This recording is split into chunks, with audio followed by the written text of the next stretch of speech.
Do we have Kevin and okay? Do we have Kevin and Polly on the call? I'm Patrick. here. Yeah. Oh, I okay. don't know. I don't see Kevin, but well, if he doesn't join, I can still talk a little bit about what he has done at NVIDIA. Okay, Patrick, let's get started. So first one is an update on the dynamic resource allocation. Okay, let me see whether I can share my screen real quick. I do have a few host disabled participated screen sharing. I do have a few slides. Unfortunately, they are not public. Can I get permission to present? Yeah, let me hand that out 1 second. If not, I'll just start talking, and it's not too much on the slides anyway. So as you all know, we presented in the past about this thing that we started with, dynamic resource allocation, which is a mechanism in Kubernetes, an enhancement proposal that rethinks how devices are potentially handled by Kubernetes, because there are quite a few limitations. So I'm not sure what you can see right now. You can see your slides. You see your slides. Yeah, so that's pretty much the motivate. That's what the starting slides. Container device integrated interface is something that has been going on also in parallel at the runtime level, and dynamic resource allocation is the level in Kubernetes that integrates the whole thing and makes it possible to manage devices in a different way. And the main difference is that there are custom parameters for devices, something that describes things that currently just can't be expressed in the Kubernetes API, parameters for initializing hardware, for example, or complex descriptions of multiple parameters that go beyond the single counter that is supported by the device plugin interface right now. So we kind of went through that already, so I'm not going to spend too much time on it.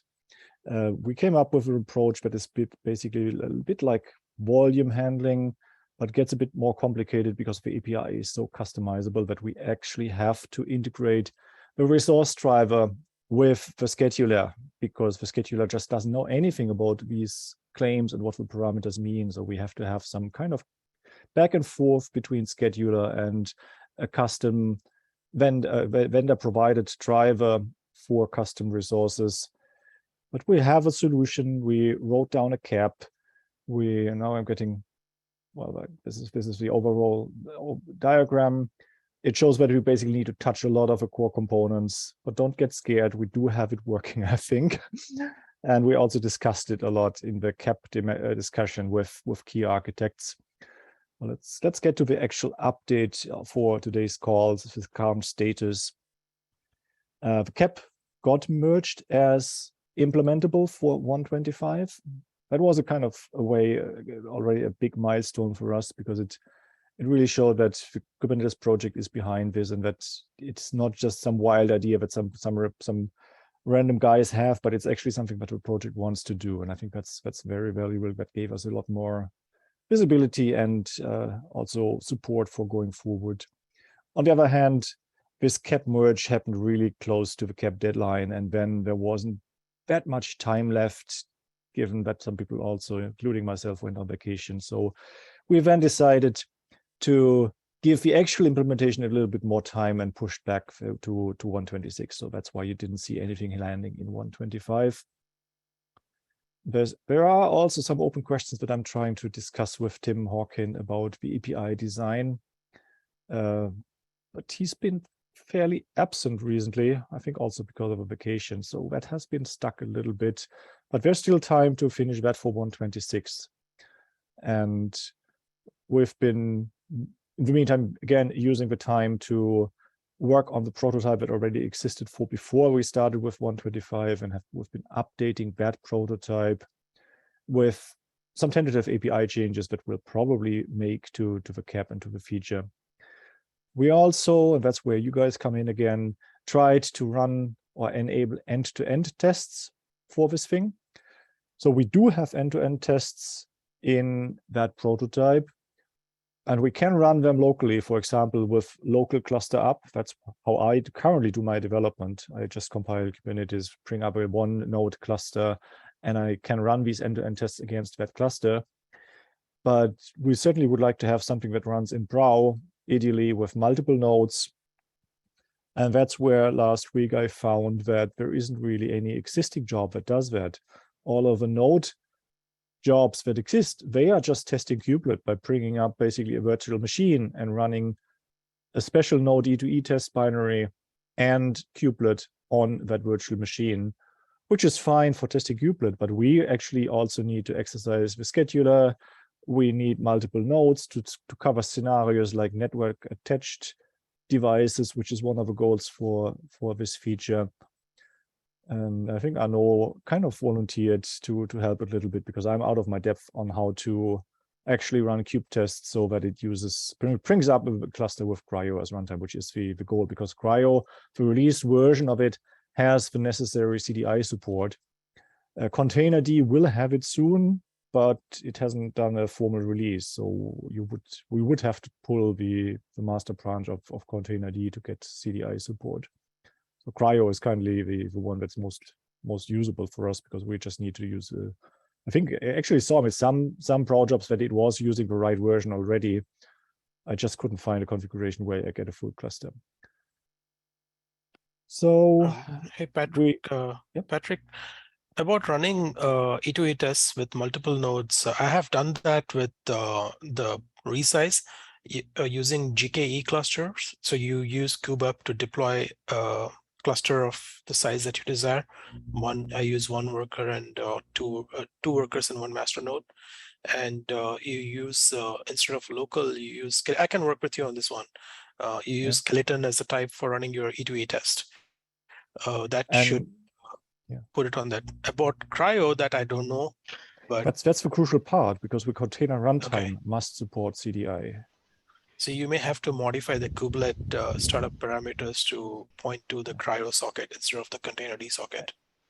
And then there has to be a Cryo on that node, which I guess is not guaranteed if you run on a managed cluster. Yeah, you can, if you do kubeup and install the cluster, then you can post installation for a small cluster, you can do it. Or you could modify the kubeup script, it's some work to, when it deploys kubelet, I believe by default it uses Containerd. And to switch that to Cryo, I don't know if there is a flag for that. It's a feature that certainly could be added and it would be useful for others as well. Yeah. So whatever help I can get there would be useful. It's not something that I'm currently actively working on because it clearly turned out that this would be a major effort to just learn about all of these components and how they currently work. If others have more experience with that, it would be easier for them. I think this may be a good topic to bring up in the weekly testing meeting tomorrow. I think like Peter and some folks from Cryo also join that meeting. So we can. I probably have a conflict tomorrow on Wednesdays, but I can try. Okay. Can I ask you, require you run the Cryo? It's just because Containerd didn't support a certain feature, so you cannot. Because I saw we need support for container device interface, which is a spec and needs some code in the runtime to read JSON files. That's how it works. The runtime is basically told to modify the container based on a JSON file, and that is the so-called CDI support. And Cryo has it in a released version. Containerd has it in the master branch, but we are still waiting for a formal release. So if there is a way to do a brow job with Containerd master, that should also work. Okay. Yeah, just one point. We do have a whole bunch of jobs on the SIG Node Containerd tab that use Containerd for master, both for cluster tests and node tests. So that may be a good, if you have an example of that with Containerd master, that may be a good. Sure. Yeah, I can send you a pointer to it. Yeah. Okay, good. So I mentioned the prototype a few times. It basically is a private branch, or it's a branch in my Pioli Kubernetes repo, but it just an official pull request against Kubernetes. So if you have any comments on the existing code, that would be the place to comment. And I myself already left some comments where I have questions to Tim. I just need the answers to those now. And this pull request also has some instructions in the description. You can basically check out my branch, compile locally, and try out the feature with the local app cluster fairly easily. We also have a test driver that doesn't do much because it's hardware agnostic. It just basically injects env variables in a custom way without relying on the normal functionality for that, or normal API. And we are using that driver also for end-to-end testing, for tests that do failure injection, for example. A more realistic example drive, or more realistic driver, will be the one from NVIDIA for their GPUs. So NVIDIA is our fellow traveler here, also motivated by the limitations, the things that they can't do with a device plugin interface for their GPUs right now. They have a possibility to put NVIDIA cards into a virtual mode where you can split up the hardware fairly flexible in so-called mix, where you can allocate virtual hardware, basically a subset of a hardware with certain amount of RAM, certain compute units. They want to make that available to Kubernetes workloads, because right now they basically have to do pre-partitioning into certain chunks and then hope that these sized chunks fit the workload, and this micro mode will be more flexible. And Kevin has already demoed what he has right now, and it's fully working. He showed us a demo where he was actively on the console, creating claims, running pods, and all of that. Actually, my plan was to show something with that right now. In that case, I'll just hand it over to you. We weren't sure whether you joined. So that's all I had. No, there's one more slide. We do have a DRA channel on the Kubernetes Slack where we are now doing all of our discussions. Actually, we haven't decided about doing regular meetings yet. We were doing some among the people who are interested, running up to the cap submission, and we keep doing that. But I think we should start doing regular open meetings. My question to SIG Node would be: can we use the SIG Node Zoom account, or what kind of Zoom credentials would we need for this? That's basically the last question that I have, and then I could hand over to Kevin. Yeah, I mean, probably the best thing to do is figure out if you do have a need for regular meetings, but we've given out the Zoom information for similar things in the past. Yeah, people have asked, someone, but I don't know how popular that meeting will be. Right now, we are fine with just having a meeting between NVIDIA and Intel, but it certainly would make sense to open it up. I don't have a problem with that, except the logistics of officially hosting that meeting.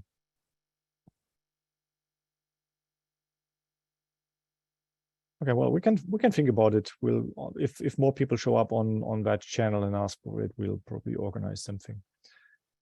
Thanks. Yeah, I think the channel is what's new to me. Is there a reason we needed like a specific scope channel?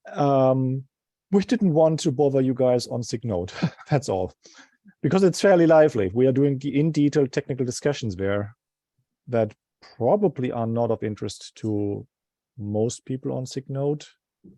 That was the rationale. Yeah. So like, I don't know. I would find it interesting.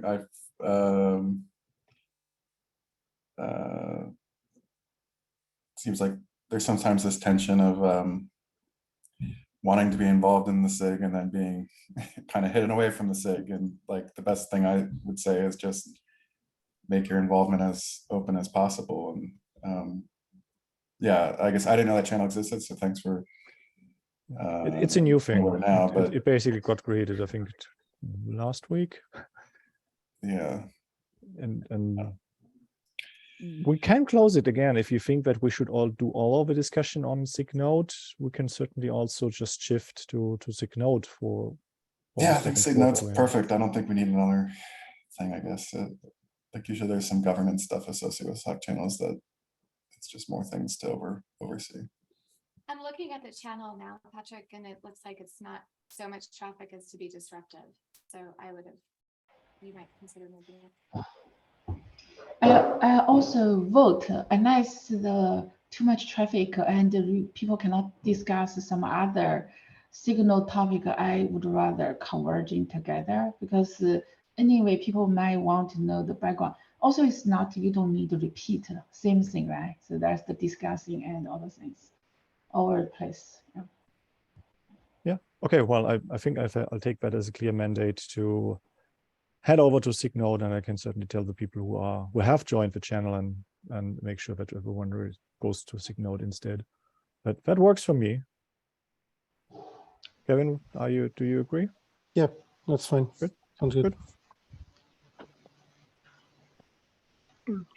All right. I guess we can move on to the next topic. Well, DGL. I was gonna do a demo. Oh, go ahead. of, Oh, sorry, NVIDIA. Kevin. No, it's fine. It says that I don't have the ability to share my screen though. Yeah, let me give you co-host, Kevin.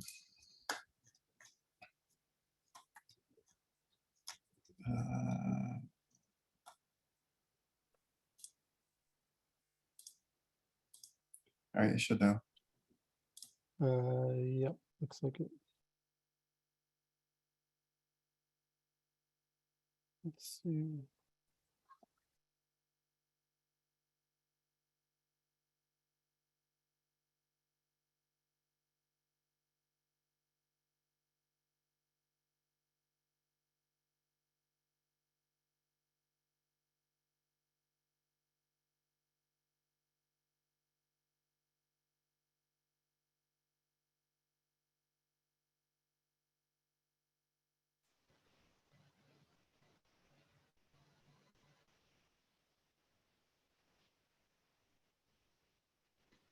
Sorry, it kicked me off. Derek, can you give me access again? Yeah. Maybe it'll let you be a co-host for real this time. There we go. I'm getting a message that I'm a co-host. Can you guys see my screen? Yep. Okay, great. Yeah, so I don't want to take up too much time, but I just wanted to show the NVIDIA driver that we've written against this new dynamic resource allocation framework from kind of an end user's perspective. I'm not going to go into the details of how we built the driver, but I just wanted to show you, as someone that might deploy pods against the NVIDIA driver for DRA, how you would actually ask for and consume GPUs. So,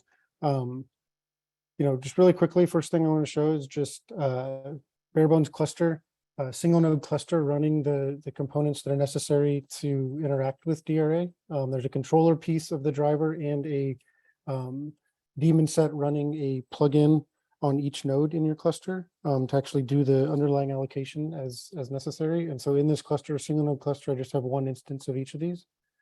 If you're familiar with NVIDIA GPUs, the next thing I'm going to show you will be obvious, but for those of you that aren't, I'm currently on a machine that has 8 GPUs on it. 4 of them currently have this mode called MIG mode disabled on them, meaning that these GPUs can be used in full mode to run workloads. The full GPU can be consumed to run workloads. And these last 4 are in what's called MIG mode, which means that these GPUs are partitionable. They can be partitioned into smaller sizes, and then those smaller kind of sub GPUs can then run workloads on top of them.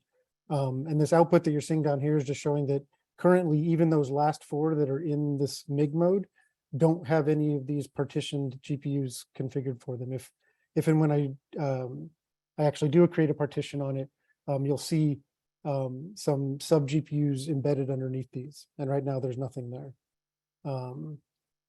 So first thing I want to show then is just what the pod specs look like for when you want to actually utilize this feature. If you're familiar with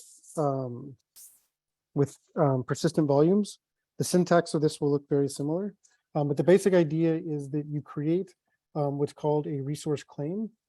And then that resource claim gets embedded into a pod and subsequently associated with a container so that you get access to the type of resource that you're asking for.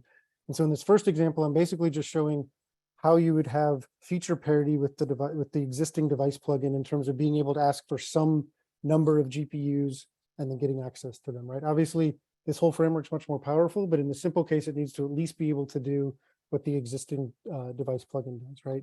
And so in this example, I'm basically creating an instance of a GPU claim. I'm calling it one GPU and then saying that, you know, if anyone ever grabs reference to this claim, they'll be granted one GPU, right?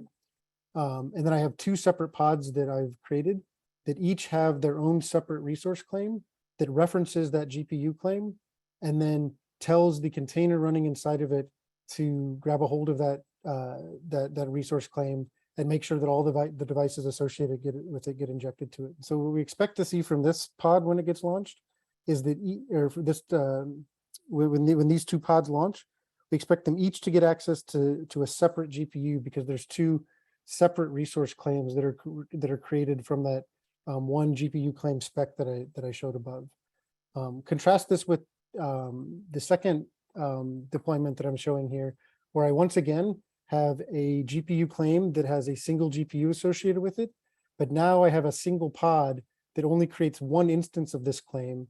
And then within my two containers of that pod, I'm grabbing access to the same GPU. And so it ends up having the effect that you have shared access to a GPU rather than having exclusive access for each of them.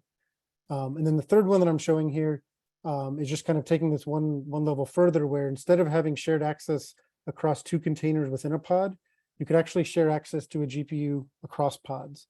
So once again, I have this global GPU claim object that I create, but now I also create my resource claim in the global scope, namespaced by my test, but not embedded within a pod.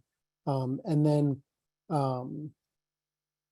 if I scroll down, you can see I have two separate pods now that are both referencing that one global resource claim and then grabbing access to that shared GPU, that's named as I showed up here. So if I then just go ahead and run each of these. First I apply it, then I can, you can see that 3 of them are in the pending state, 2 of them actually started. And if we run this for a while, we should see them all start up, except of course, something went wrong and my controller crashed on me. So we're not gonna be able to see what I'm trying to demonstrate because, with the controller crash, we're obviously not gonna get what we expect here. So yeah, so it's probably not worth moving forward unless I restart everything, and I don't want to take up everyone's time, but at least you got a picture of what these pod specs would look like as you start to use this and how you can get the advantage of, getting access to shared GPUs instead of just, having to have exclusive access to them. And then, so the last pod spec I wanted to show is a much more complicated one. This one also works so long as my driver is not crashing. And this is one that actually gives me the ability to partition these GPUs up such that I have a subset of the GPU that I can get access to. And so once again, I have this global GPU claim that I create. And then I also have these sub MIG device claims that I can create that then reference the GPU claim that I want access to. And so in a setup like this, I can have, a bunch of containers, each wanting access to a specific MIG device, and then I can make sure that all of those MIG devices get created on a single shared MIG-enabled GPU rather than being potentially spread across them. And then there's syntax to make sure that that's possible. And then just like before, I have some resource claims that I create that reference the GPU and MIG claims that I showed above in order to make sure that those that the containers ultimately have access to them once they get started.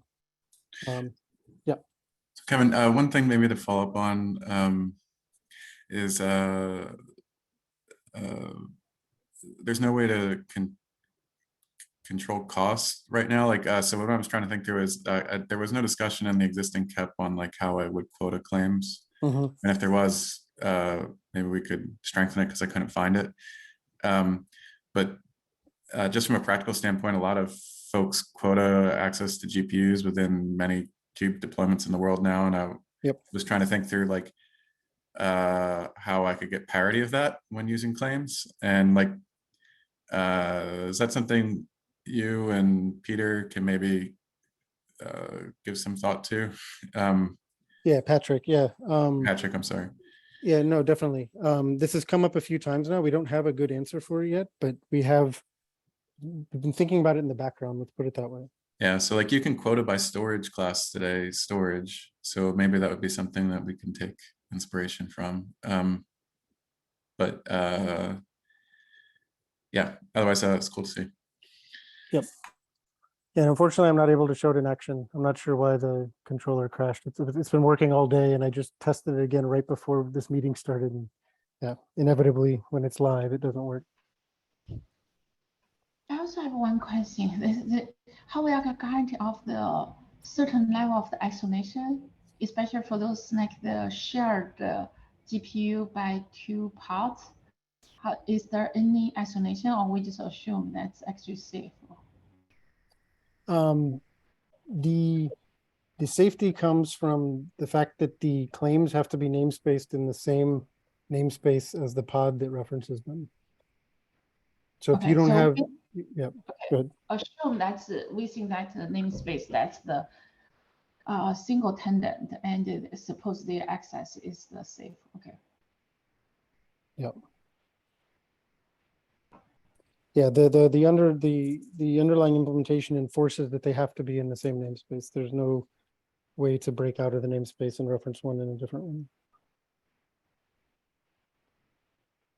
So besides of the safety, access safety, and how we are also guarantee, so the 2 or 4, whatever, to share that one, how we guarantee that isolation, like the resource level isolation, can we guarantee certain things? Or for which one? Sorry, say it again. so the workload, multiple workload access, right? So how we guarantee the quota and the shared, all those kind of things. Yeah, that's what that's what Derek was just asking about, how you can guarantee quota. And we don't have a good answer for that at the moment. But it's definitely something we need to look into before this is something that would go GA or even beta, I would say.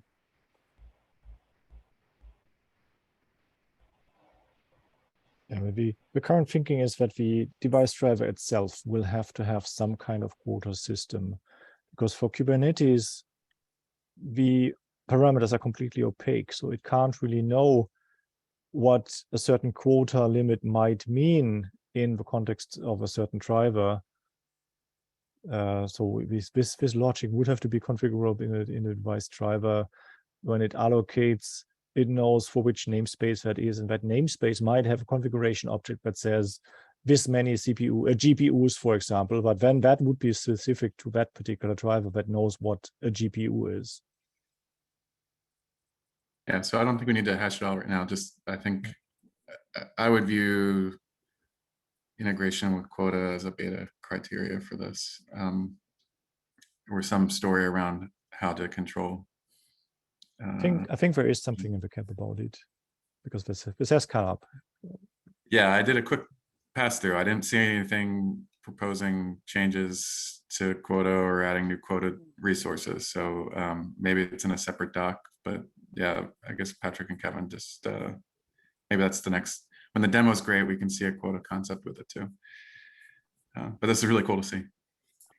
Yeah, so everything came back up. I'm not sure what went wrong. It was just a transient thing. So yeah, so just to wrap this up, as we expected for the first deployment that I showed, the 2 different pods have access to separate GPUs. For the second test that I showed, the 2 containers have shared access to the same GPU. And then likewise in that third test, the 2 separate pods have shared access to the same GPU. Yep. Cool. Okay, I don't want to take up any more time, so let's pass it on to the next topic. Thanks, guys. I had a question. Oh, yep, sure. Yep. The question is basically, so currently you're splitting by partitions of a GPU, what if you want to split by more than one way? For instance, amount of compute and memory.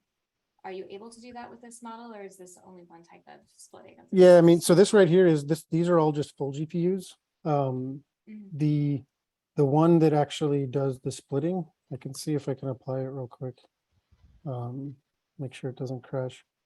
Sorry to ask questions at the very end, but Yeah, no, it's fine. So, you know, the partitioning that can be done on NVIDIA GPUs, it has its own API and its own way of doing it. You can, so there's two levels of partitioning that can go on in NVIDIA GPUs. One is you create this box that contains a set of memory and some compute resources. And then within that box, you can create sub-partitions where they share the access to the memory, but then have their own set of compute resources inside that. And with this model, I'm actively working on, so in the existing resource model, there's no way to really leverage that, especially not dynamically, because there's no way to say, hey, you know, here is a, you know, here is just memory being partitioned, and I'll kind of dynamically create some access to the subcompute that's inside of that, right? But with this model, you can do that. We can create a, the memory partition as something that's shared across all the containers in a pod, for example, and then each container can then create one of these sub partitions that has access to just the compute piece. And I'm in the middle of implementing that right now, which could be part of why this crashed in the background, because I was doing a bunch of code changes today. But that's the level of partitioning that you can do. There's not much more that you can do just because of the limitations of the interface to the hardware, at least for NVIDIA GPUs. Does that answer your question? it does. Thank you. Yep.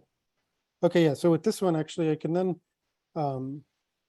so that one finished running. And so now you can see that if I do an NVIDIA SMI run here, you can see that all of those different sub partitions inside of each of these GPUs have been created. And then if I grab the logs for each of those,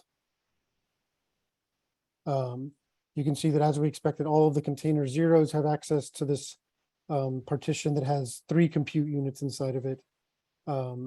Container 1 has access to all of the partitions that have 2 compute units inside of it, and so on with the different, just, you know, configured the way that I specified in the spec there.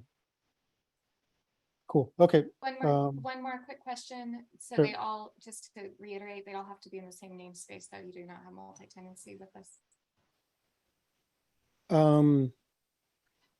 You can't share a claim across namespaces.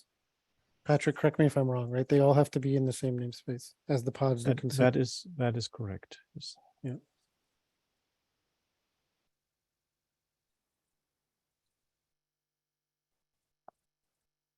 Okay, thanks, guys. All right, folks, we can move on to the next topic. Status of proc mount type feature gate, DGL. Sorry, I don't know your full name. It's me, David. Okay. Hi, I'm new here, so yeah. So I've been looking at this a bit, mostly in the context of the recent support for user namespaces.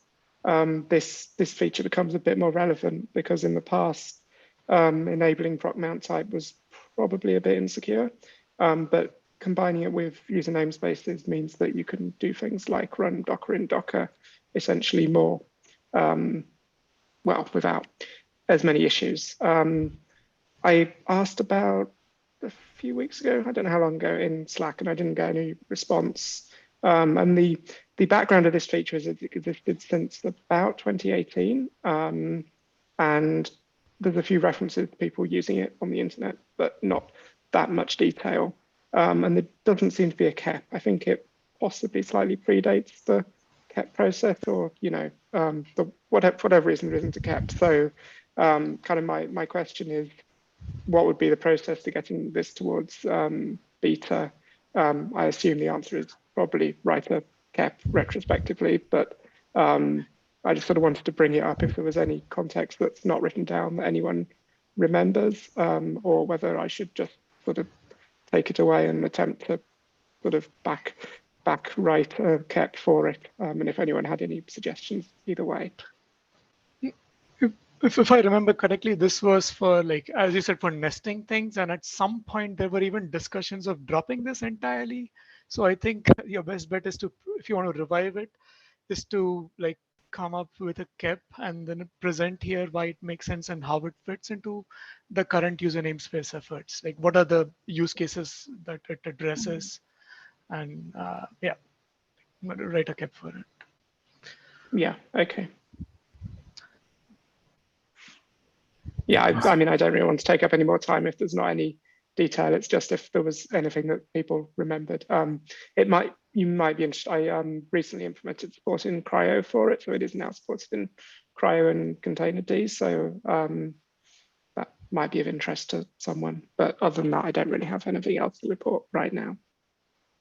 But David, thanks for pick up this one. So there's the couple of things. If we have the valid use cases, and also if so the concern and if this work with the current namespace and can improve reduce those negative security concern, and please propose those things, and then we can move forward to the beta. If we couldn't, there's no valid use cases actually, because we do think about the drop. Also, welcome to remove this, and also announce this one is just the end of this feature, end of the life. So either way, actually, is hugely helpful for the community. Yeah, okay. Thanks. Thank you very much. Thanks, David. Yeah. Next up, we have Peter with a follow-up on the inheritable capabilities regression. Hey, everyone. Yeah, so I finally got some time to poke around and figure out exactly the conditions in which the behavior changed when we dropped the inheritable capabilities in Containerd and Cryo. And basically, I found out there does exist a workaround, but you have to change your Docker file or the binaries in the image that you're using. And I wanted to bring up a conversation asking about whether, like, we're basically introducing a new paper cut for people who use capabilities and container processes that are non-root, because they need to add a whole extra step. And I wanted to talk about, like, do we think that the changes that we made, dropping the inheritable capabilities, are really worth it for this kind of behavior change? So I wanted to bring that to the larger group. Does anyone have any thoughts?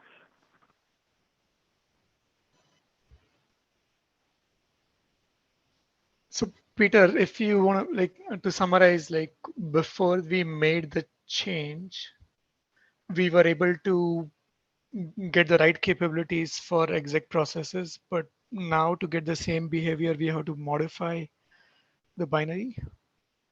Yeah, and this is only for non-root users. So an argument could be made that, like, we shouldn't have, like, those users shouldn't have really been able to get those capabilities in the first place. But basically, when you run a container with a non-root user and a capability added, the old behavior was the inheritable capabilities would have been passed, and that would have basically merged with the permitted and bounding set that the container is still given. And that effectively makes it so that the container process was given those capabilities.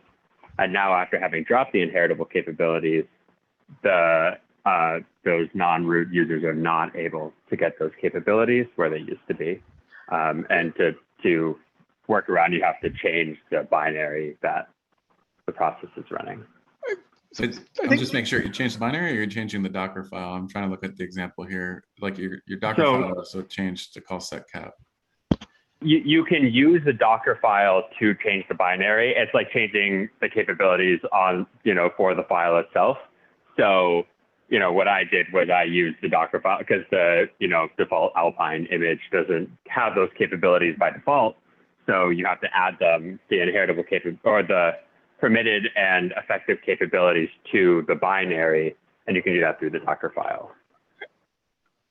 I feel like this is something that ambient capabilities was supposed to help solve. And I think we stalled that some time ago. Maybe we revive that back again and see if it can work around this issue, because I don't think that the changing the capabilities of the file is a good workaround here. If we can solve it with ambient instead. Yeah, basically, it's just yeah, it's just huge regression for many customer, right? We cannot force build the image here. Yeah, we've had a number of people report issues in cryo, both upstream and downstream, complaining about this change.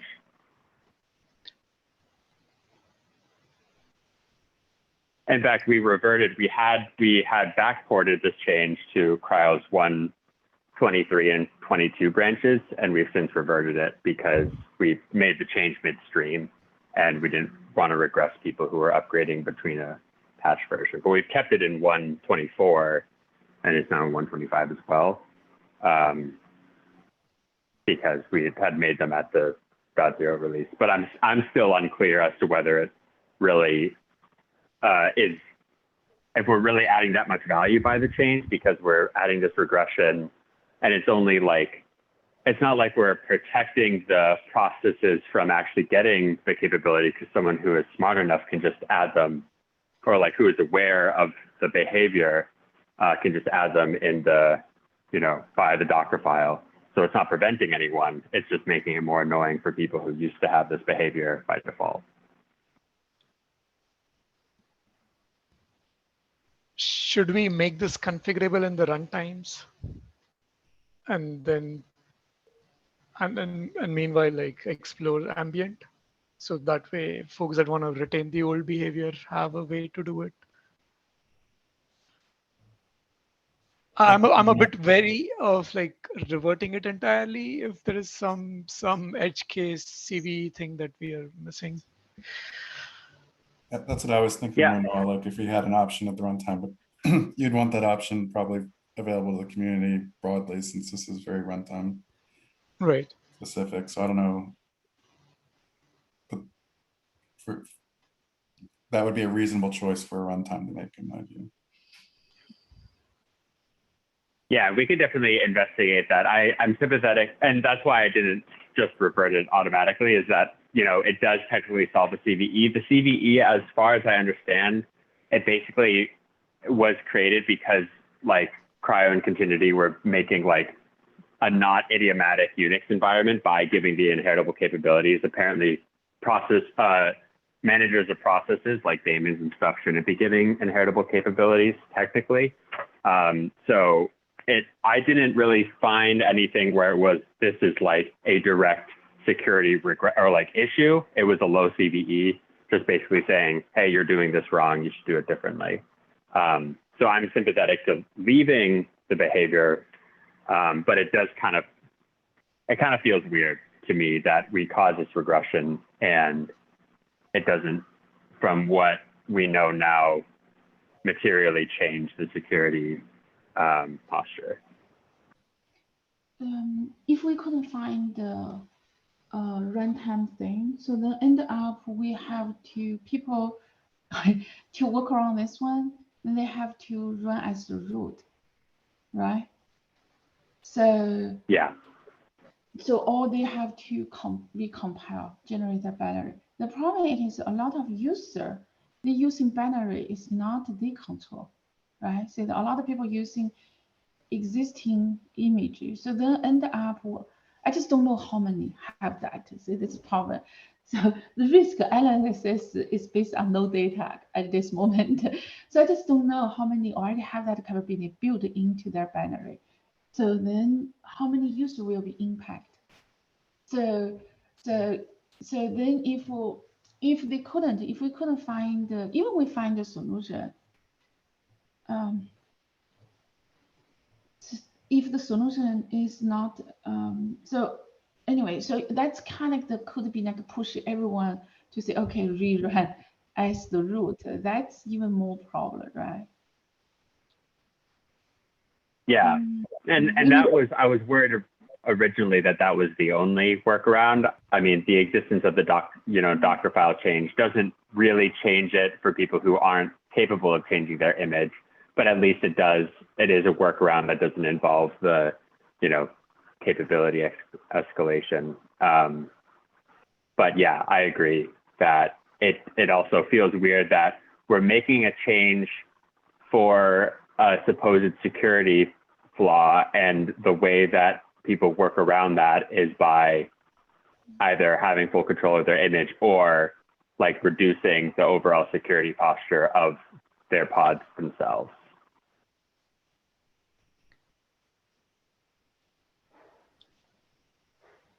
Yeah. Peter, have you given thought to having a configuration for, how that sets up? In other words, instead of just, reverting, do you want to make it configurable in the runtime? Yeah, and I hadn't up until this point, and I think that that's a valid approach. I mean, I think, the default we'd have to kind of think about, but it definitely is an option that exists for us, but yeah, it doesn't sound like you can just revert and have a new one. It sounds like you almost need a non-defaulted configuration to force the users into making a pick. You could do it per pod, but that sounds odd too, right? Since it's not really helping. Yeah. Yeah, so I mean, I can investigate adding the changing CRUL, and Containerd can do the same if that seems appropriate. We'd implement the same thing. I guess you could do some kind of an annotation if you really wanted to make it by pod as well. The one thing about an annotation is you need a way for the admin to be able to configure who can use that annotation, which is CRUL has that capability, but it's not the most idiomatic way that we go about it. Or else it basically is effectively everyone just gets it anyway. Okay. Yeah, okay. Fair enough.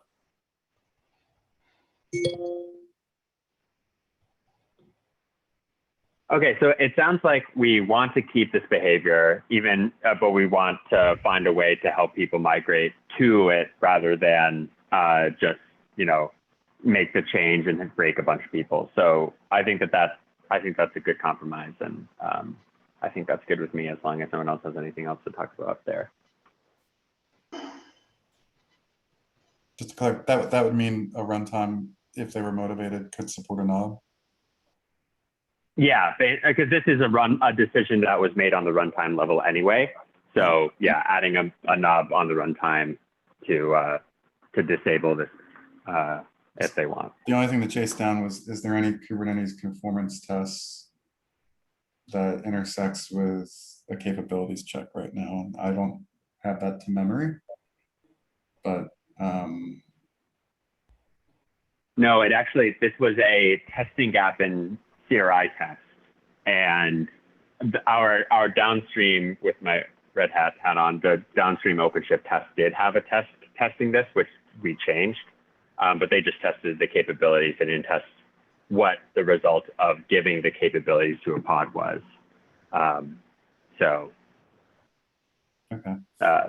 There's nothing upstream that prevented us from making this change, because we did and nothing broke until people started opening issues.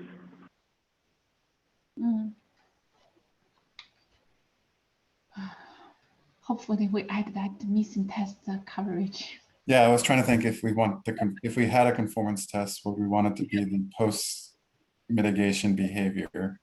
And I think that's probably the case, but then you wouldn't really want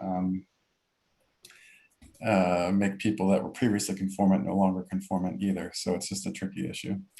Either way, it seems like, yeah, Peter, it seems like we have a clear path on this. Cool, thank you. All right, maybe we have time for one more. mGroot revisiting allowing node labels to be referenced via the downward API. Hi, it's the first time I've been here as well. I'll try to keep it quick. So basically, like downward API has not allowed node labels or like annotations historically, and there's like an issue going back like 6 years about this, and a PR trying to implement it.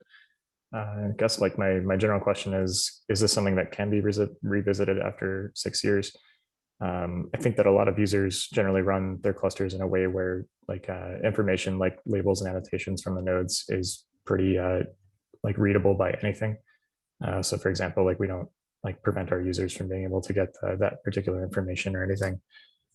So I guess my question is this something that could be revisited? And if so, what's the right way to go about that? So this is just, I'm trying to think back on the history of this. Like there was a lot of sensitivity on the node label, and then also the impact of being able to, obviously a node to self-label. Yeah, the comment on the closed PR is mainly saying that it's a cluster scope resource, and we don't by default grant this access to anything through like RBAC. So it makes sense not to automatically basically assume that everything is going to be able to read, or that pods are going to be able to read this, because pods are a namespace scope resource, I believe is the justification. Yeah. Probably the best thing to do would be, let's get a new document describing the motivating use case, and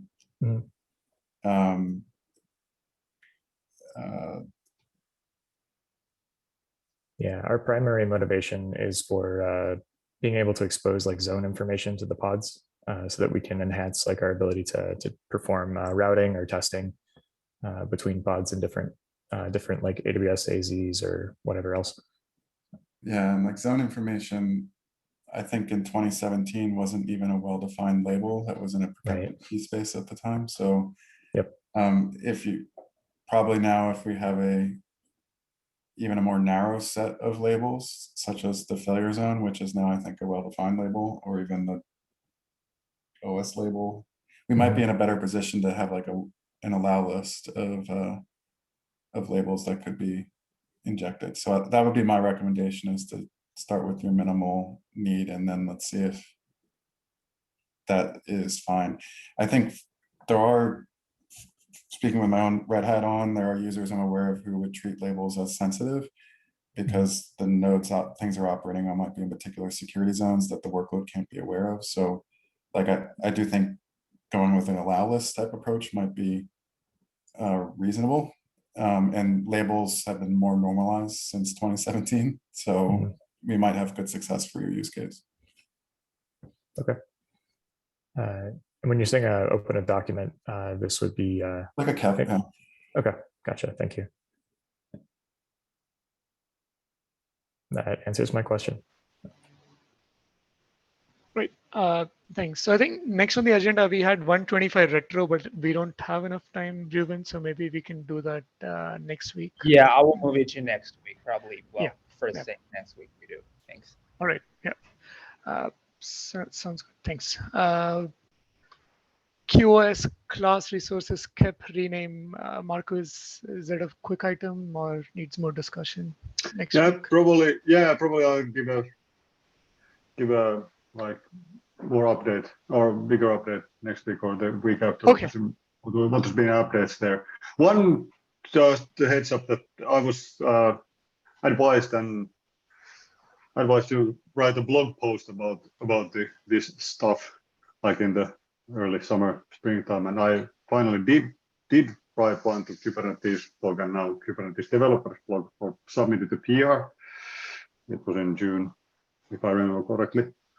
But now there were good review comments and comments from Peter Hunt as well, that probably the blog post, it doesn't make sense to kind of publish it, the blog post until the KEP has been kind of at least accepted, and there is clear way how it will be supported in Kubernetes, if it will be. So I guess that's the kind of, well, or what do people think? But kind of now that I'm thinking it makes sense to me.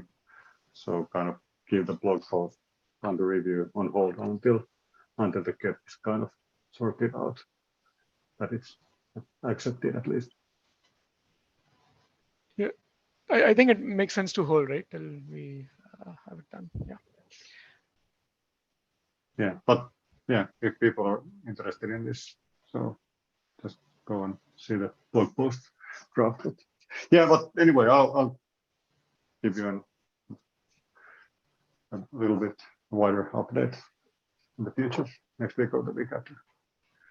All right. Thanks, Marcus. Vinay, we have only a couple of minutes remaining. If you want to quickly update, and then we can call the SIG meeting. Yeah, I think this is going to be quick. So we for the PR itself, I think Ruben, thank you, Ruben, for merging the containerd support. It is in the master now. I think what we want to do is get a sense of when the next containerd release will be and when that will get picked up. Once that is in, I think we can move forward with merging the rest of the PR, testing and merging, because we'll have the full loop on the CI and address any issues that are there. At this point, I saw your comments on C Group V2. You did the review. Thank you very much. I think I'll add that unit test. That was one of the pending items. But Mrinal, if I didn't miss anything there, you don't see any major issues. It looks okay to you. Hello. Oh, sorry. Yeah, no, I'm still reviewing, but when I started reviewing it today, so I just Okay. left a couple of comments so far. But yeah, I'll Okay. try Yeah. to Please close do. that today. Yeah. Yeah, I'll address them and then I'll do an update with the unit test and all. That was one of the unknown items that was missing. And finally, I think Marian Lober from GKE team in Warsaw, he's offered to help with this effort. And I think he can get us good test coverage in Alpha. He's got a very good use case. Please welcome him.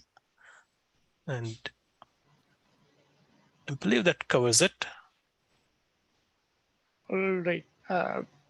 Thanks, Vinay. And Quentin had a couple of PRs. Don or Derek, you might want to take a look. Async, if possible, he is looking for some Okay. Sure. Yeah. reviews. Yeah. Thanks, man.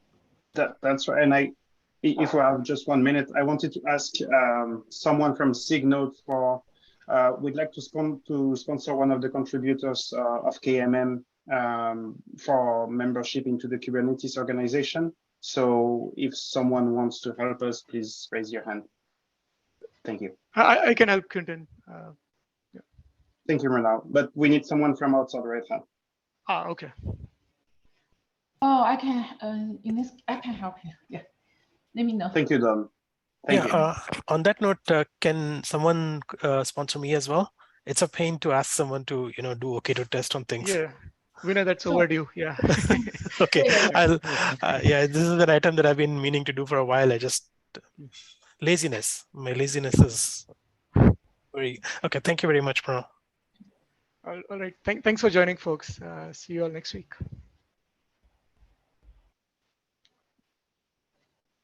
Thanks.